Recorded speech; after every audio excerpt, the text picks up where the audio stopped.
Good morning, children. Welcome again. Children, today we are going to start parthenogenesis. This process, it is the development of egg or ovum into new individual without fertilization. So this process is very common in rotifers, aphids, honeybees, crustaceans. Some invertebrates, they also do the process of parthenogenesis, like lizards, snakes, certain birds, and some mammals also. Types of parthenogenesis. Now, there are two types of parthenogenesis, natural or artificial. Now, natural parthenogenesis occurs regularly in life cycle of some animals, and this is of two types: complete or obligatory parthenogenesis, incomplete or cyclic parthenogenesis. Children, in incomplete parthenogenesis or obligatory parthenogenesis, individuals, the males are completely absent and females, they develop from the unfertilized eggs. That means no fertilization takes place, and in the absence of males, these females, they develop into new individual. It is found in aphids, phylopods, rotifers. And one lizard is there, Lacerta saxicola americana. It reproduces exclusively by parthenogenesis with no males in the population. That means there is no male in their society, but still they reproduce through this method, parthenogenesis. Now come to incomplete or cyclic parthenogenesis. Now in this parthenogenesis, sexual generation, it alternates with the parthenogenic generation. That means, and sometimes males are also there without fertilization, and the eggs which are fertilized, they develop into females. Like in bees and wasps, some eggs, they develop into males, and the egg which gets fertilized, they develop into females.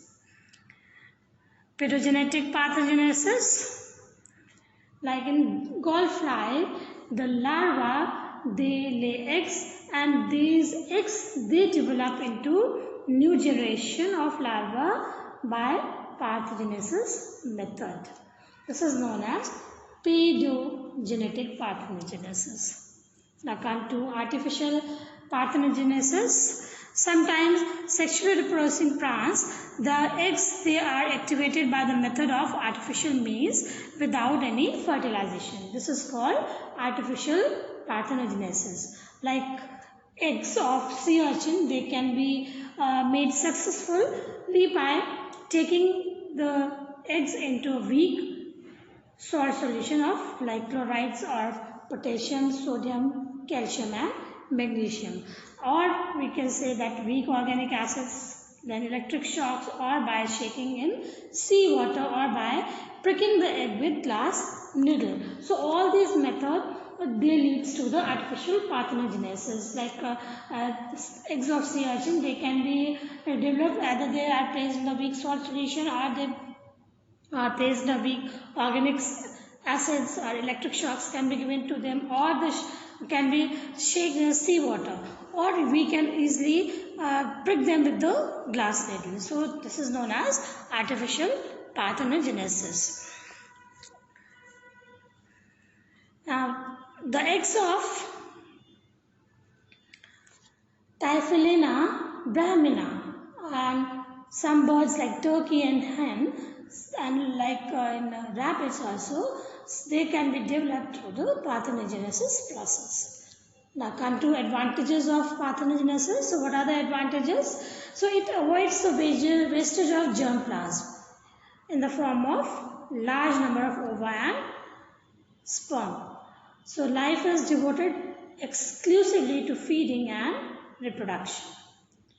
The advantages: combination of genes, it also arises through mutation, and it retains the generation after generation, as there is no chance for their separation.